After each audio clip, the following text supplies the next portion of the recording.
All right, thank you very much.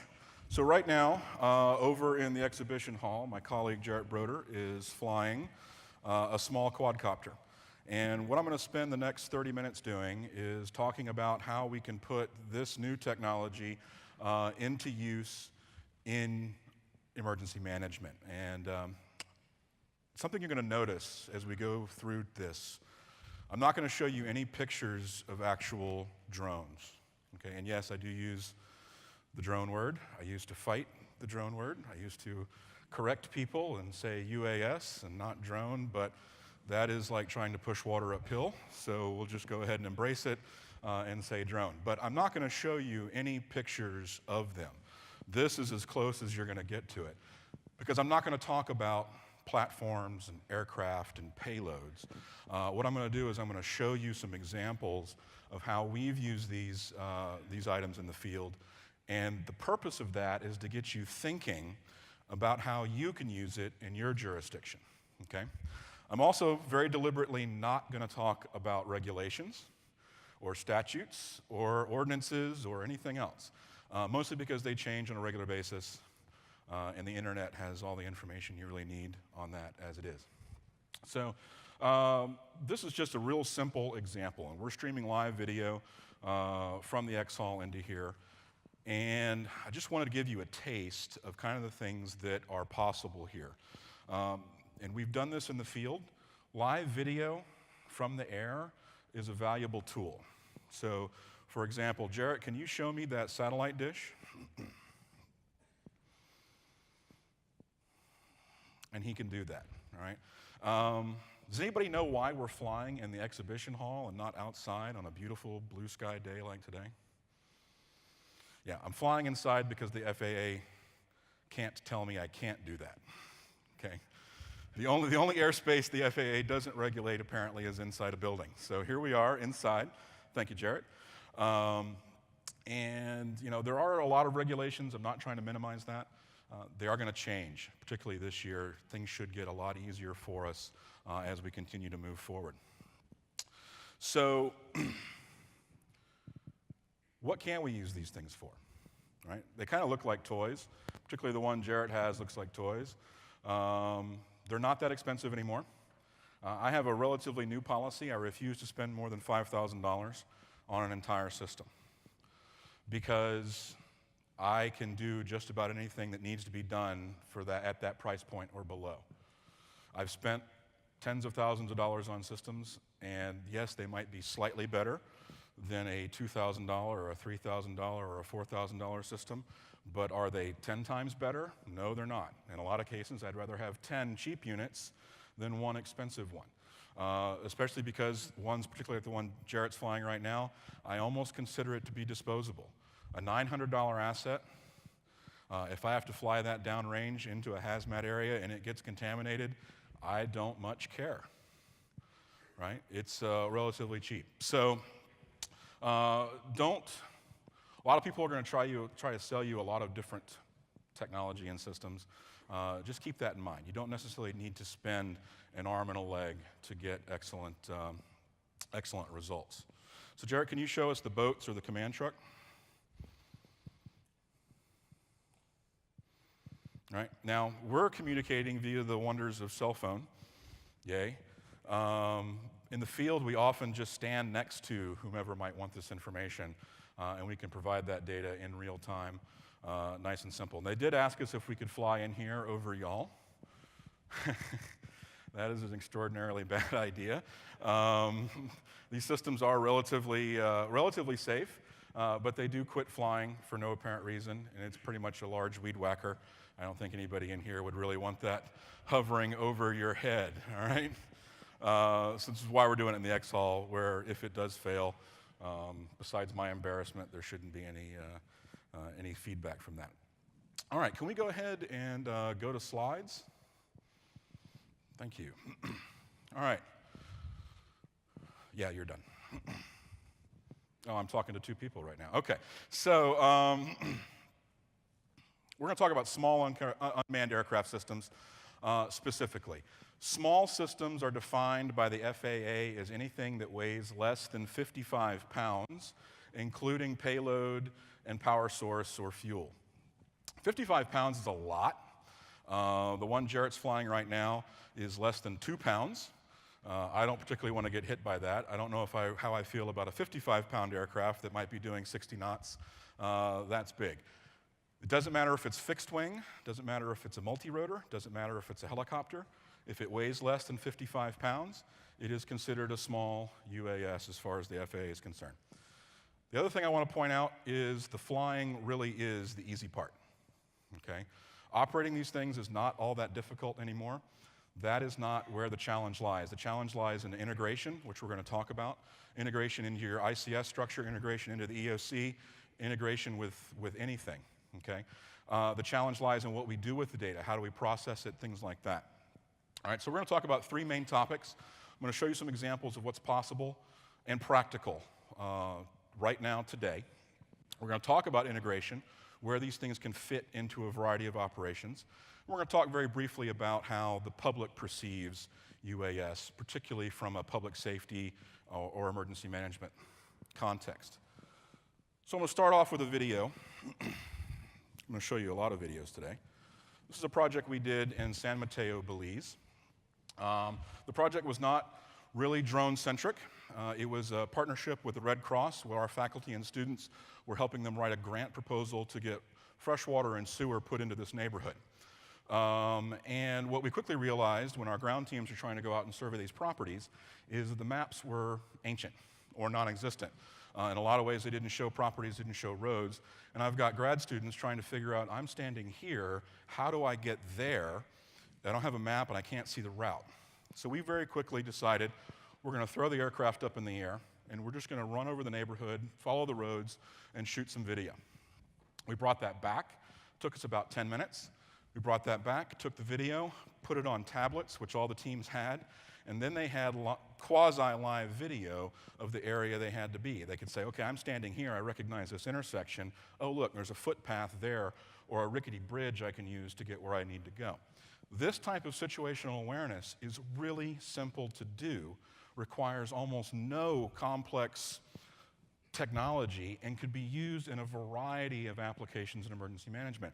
I think most of you realize if you've got a convoy trying to get into an impact area, be it a USAR team or logistics or whatever else, you've got 10 or 12 large vehicles and they run into a road that they can no longer pass because it's washed out or anything else. That's not a matter of minutes to turn around and get back moving. That could be hours to get everything turned around and find another route. You can use this technology to literally look around the bend, look over the hill. Is that road passable? And hopefully, just by using something simple like this, you can cut a lot of time out on getting what needs to be where it needs to be. Make sense? All right, so situational awareness is very simple to do. The other thing we can do, this is also San Mateo, we can do what I call near real-time mapping. So using the same aircraft that shot the video, we flew about 15 different sorties and shot about 850 still photographs, vertical photographs pointed straight down at the ground.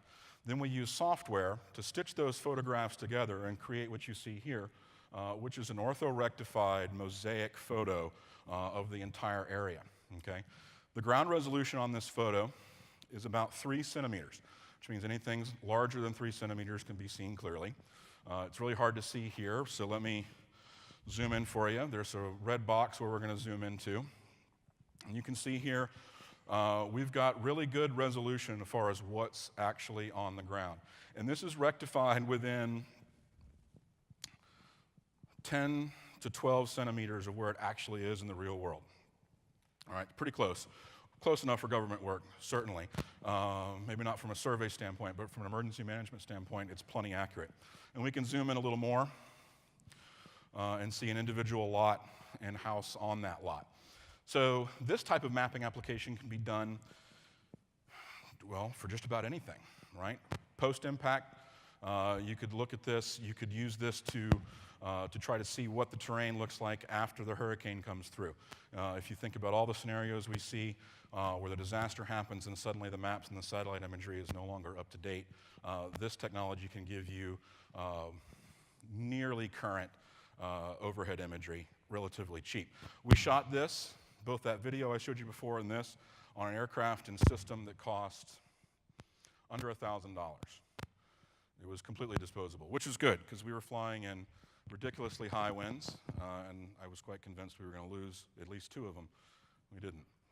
The other thing we can do with those photographs is we can build 3-dimensional models. It's kind of hard to see because it's gray on gray. This is the slope of the volcano Antuco in Chile, which we modeled last December. It's part of an ongoing project we have down there. And the model is going to be used by geologists and volcanologists to look at how lahars, when the volcano erupts, how the lahars will flow downhill, all right? This type of modeling doesn't exist right now, and again, can be done relatively inexpensively. Now, we can take that 3-dimensional model, and we can create contour lines. We can create a topographic map from that. And this is a map that we produced for a community in Haiti, on the island of Île-aux-Vaches off the southern coast of Haiti. And once we had the topographic map, we simply applied existing storm surge models and showed them what their maximum inundation was going to be when the next storm comes through. All right? And we did this at their request so they could see which of their critical facilities and where their villages are that are basically built in vulnerable areas. The short answer is almost all of them. So we can leave mapping behind. Let's talk a little bit about search and rescue and how we can apply it there.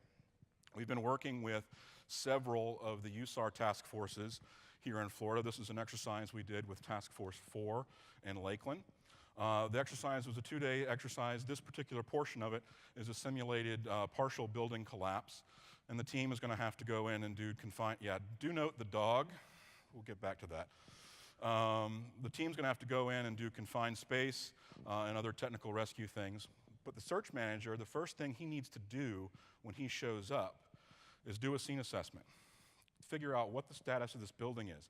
His structural expert needs to see, is it safe even for the team to enter the building? Okay?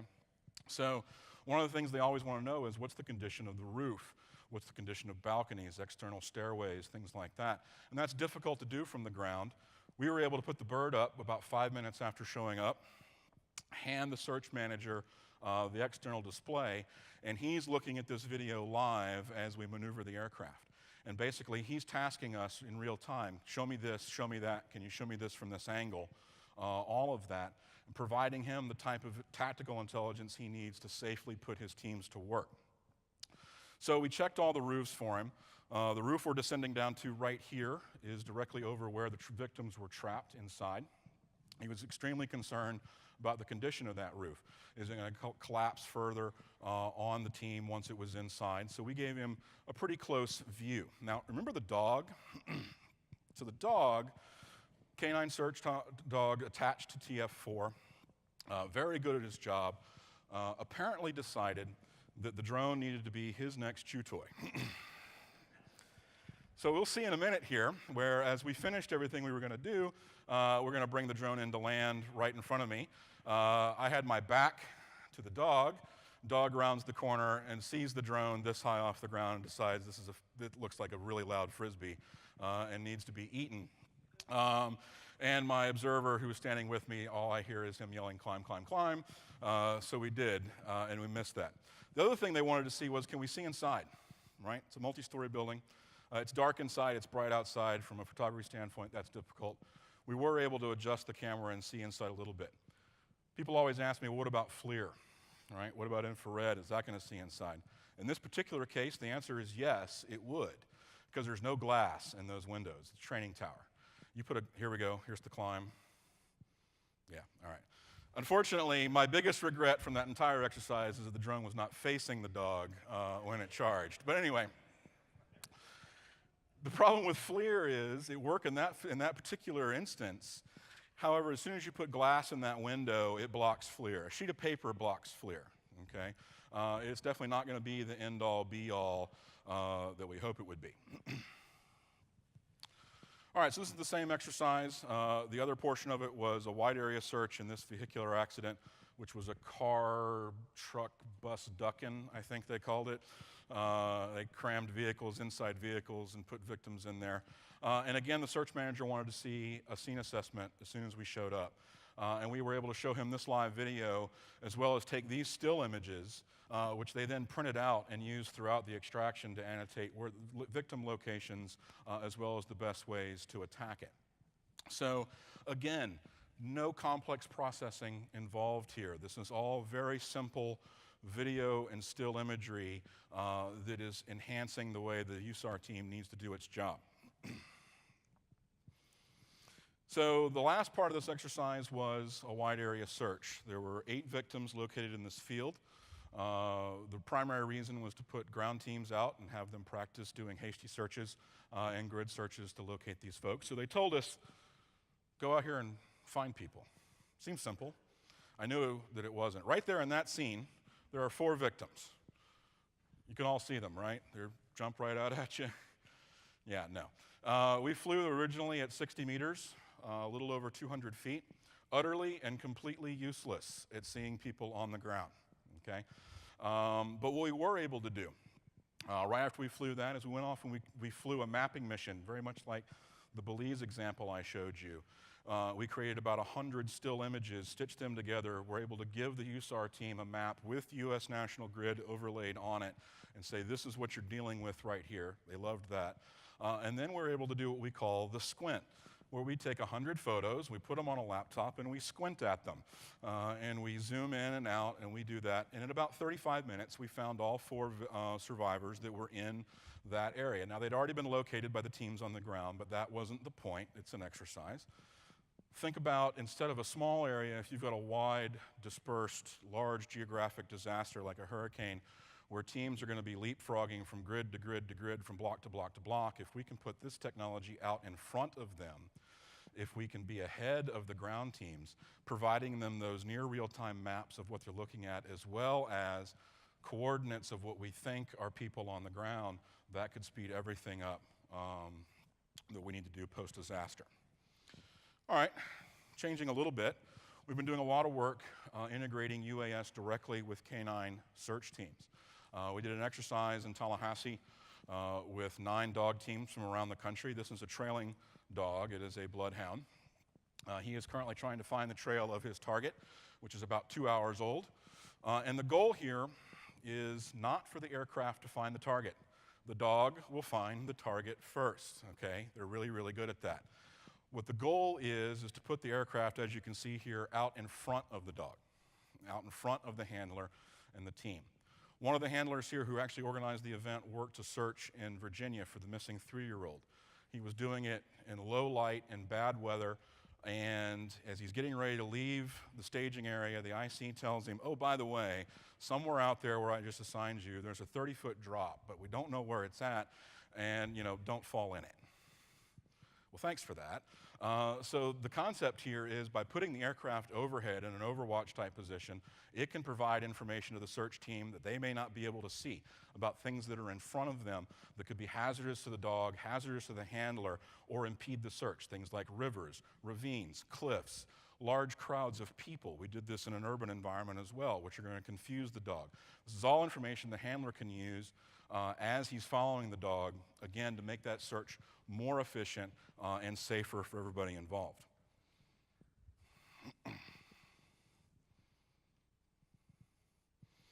All right, more USAR work. We went down to Miami and worked with Task Force 2, and we learned from the TF4 exercise in Lakeland. 60 meters, that's ridiculous. I'm not going to find anything at that. What we told them when we showed up was we put our teams directly with the ground teams and said, hey, when you're doing your hasty search, tell us where you want us to go. We put ourselves directly at the disposal of the ground search team manager. That's exactly what he did. He shows up, his guys are getting ready to go out, and he says, hey, do you see that big pile of rocks out there? Go look at it. Okay. So I didn't do 60 meters. We did 8 meters and lower. And right here, about 2 minutes in, we see a piece of paper, right? Now, everyone here has done exercises. Piece of paper usually means there's a survivor or a victim or a dummy involved. So we get down there really low. We've got a firefighter from the task force who's working the other external monitor, and he and I are conversing, and we're like, yep, that's definitely a foot sticking out from underneath that boulder. So we notify the search manager, give him coordinates. That was really cool. We handed him coordinates, and then I realized, hey, you know what? Just have your guys go to where the drone is. It's the big white buzzing thing with flashing lights on it. And he said, okay, yeah, that works. He dispatched his people, and then we moved on to continue clearing that rock pile.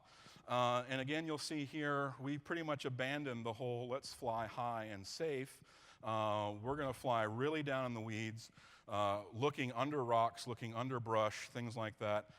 And again, the concept there is to have the aircraft out in front of the teams, helping clear things for them. So we did end up finding two survivors on this particular exercise. Found the one on the rocks and one in the marsh. And then they eventually dispatched us to go clear the shoreline here. And again, I've done enough exercises, both as a participant and as a controller and a facilitator. I took one look at that sea grape there and said, yep, I would put a dummy in there. That's what I would do. So there's probably a victim in there, so we're going to go take a good look at it. And we did. We got really low, as in buzz the grass low, trying to look into that shrub as best we could. Unfortunately, right about here, hopefully y'all will be able to see it. We get to, there it is. You can see the paper in the lower left-hand corner of the video. I can see it here. I can see it here. I can see it on my laptop when I look at it after the fact. But when you're standing outside in the sun, okay, and you're trying to hold that screen just right or have a towel over your head so you can see it, it's hard to see. So we missed it completely. Still was convinced there was somebody in there. I ended up spending way longer than I should have at this one sea grape looking around. Ultimately failed to locate the survivor, and we proceeded on to our area. And of course, completely predictably, 10 minutes later, the ground team shows up, and he does the one thing that I can't do with a drone. Watch, here it comes. He moves the shrub and looks underneath, okay? So I can't do that. He can do that.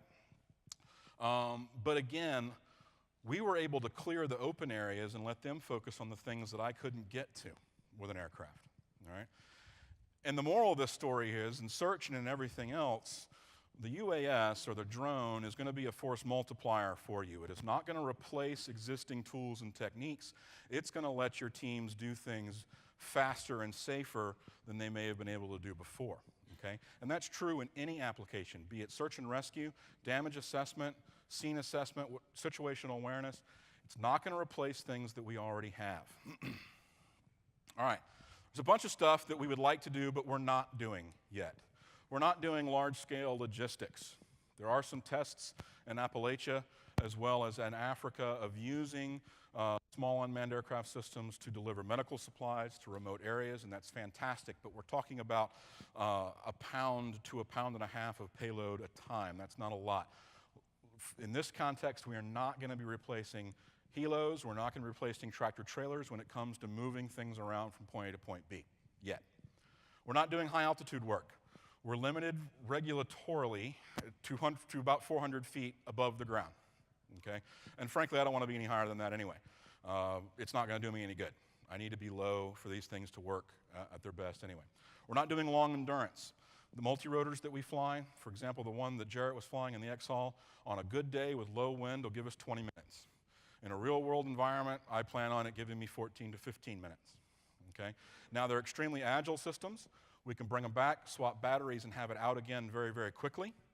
We can also do an overlapping approach with multiple aircraft so that we always have one aircraft on station while the other one is coming back for battery. But that's just more moving parts. We don't have the long endurance. We do have a fixed wing that'll give me between 2 and 3 hours for mapping. But frankly, anything over about 90 minutes, it's too far away from me anyway. Okay? In about 90 minutes, I can map. If I'm standing in the center of a circle, I can map everything that I could see as far as the aircraft out to about 2 kilometers. We're not doing beyond line of sight, BLOS, because it's illegal. Well, let me rephrase that. It's against FAA regulations. We're not doing beyond line of sight yet, most of the time. And we're not doing a lot of nighttime operations. Some jurisdictions have authorization to fly at night. Most of them, the vast majority, do not. So from an integration standpoint, what I want y'all to think about more than anything is to think tactically, okay?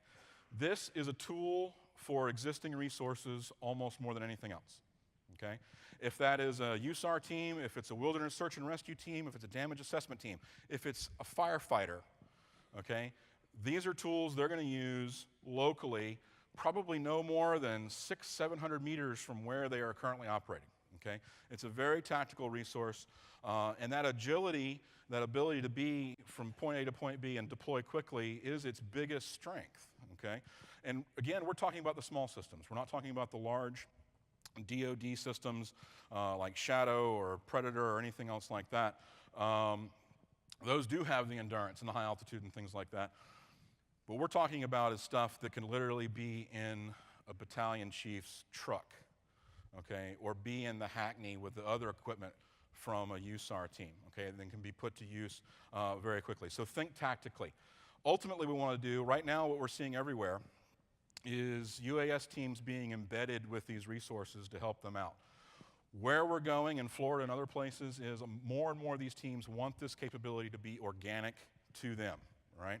No different than any other piece of equipment that they carry when they go out to do their job. And we'll get there eventually. It's just going to require a little bit of training and a little bit of help from the FAA. You hear me, FAA? Just a little bit of help. All right.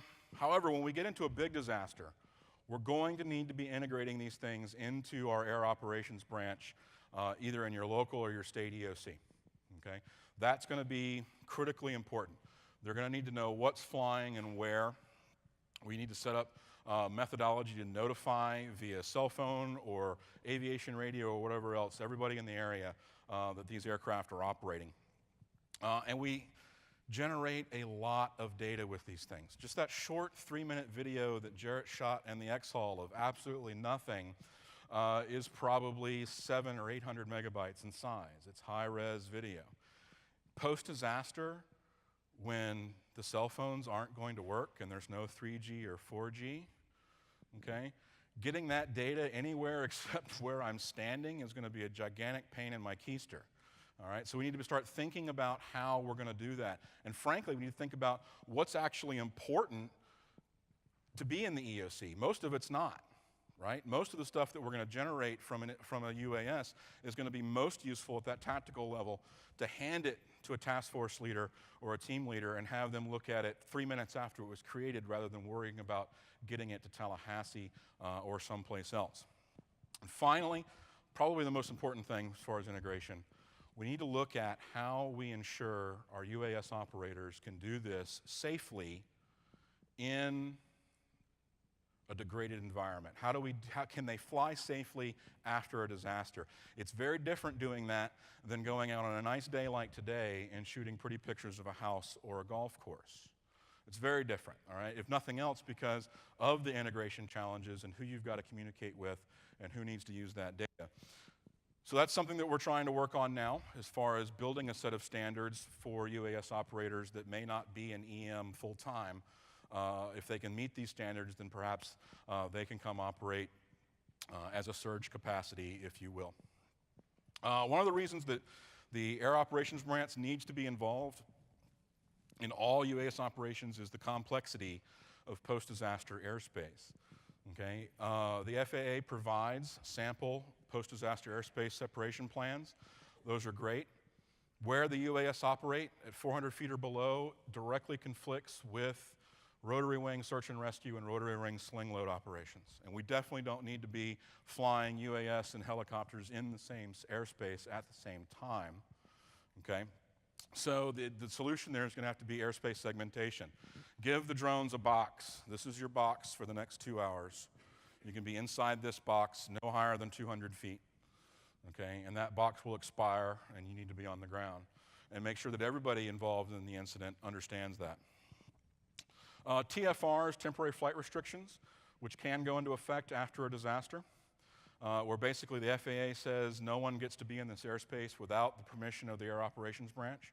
When you get a TFR, all those things that I said we can't do, like fly beyond line of sight and fly at night, they disappear. My jaw dropped last May in the last hurricane exercise when we got a TFR and we had our COA in place, our emergency COA, and the FAA turned to me and said, so do you want to fly at night? I'm like, I don't know. I've never trained at night because you won't let me, but sure, why not? We'll give it a try. And do you want to fly out to the nuclear power plant and take a look at it? I'm like, well, I don't want to be at the nuclear power plant and take a look at it. That seems like a bad idea. He's like, no, you can just go, 4 or 5 kilometers in. So yeah, TFR is going to change a lot of the rules after a disaster. Finally, I just want to talk about the public and UAS. So this is a video we shot a few weeks ago out in the woods.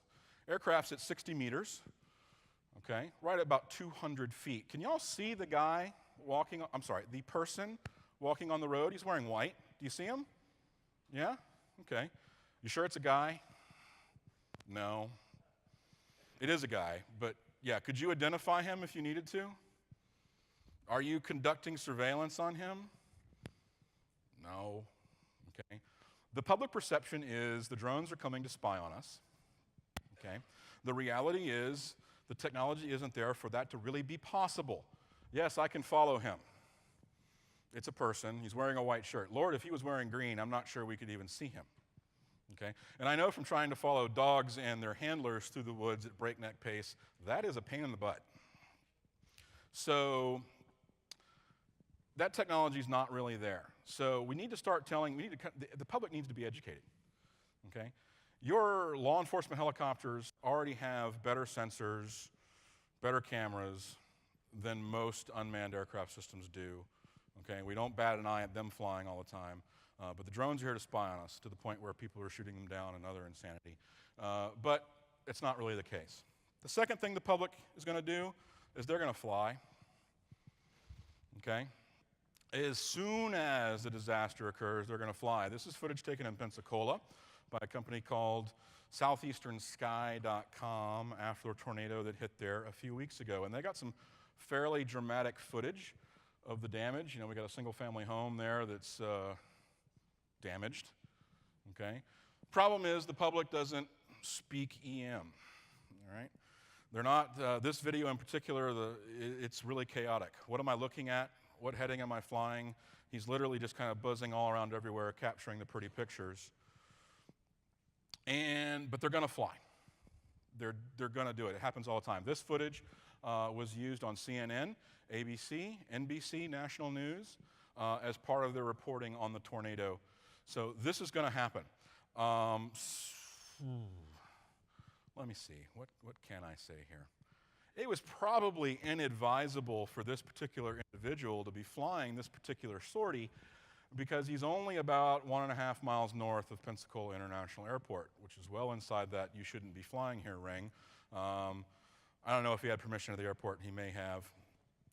But there's a lot of issues, and that comes back to that whole standardization, that set of standards and credentials, and how do we ensure the people that might be helping us are qualified to do so. The other thing is, we can already mine a lot of this from social media, because that's where I got this. So even if you don't have an internal capability, it's possible that somebody in your community does and is going to post videos of the disaster on YouTube or Vimeo, because there's already about 3,400 licensed UAS operators, commercial operators in the United States. And that's probably going to explode in the second half of this year. I think I am just about out of time. Yep. I will be around most of the afternoon. If you want to hunt me down afterwards and ask me questions, I will probably answer them. But thank you very much for your time.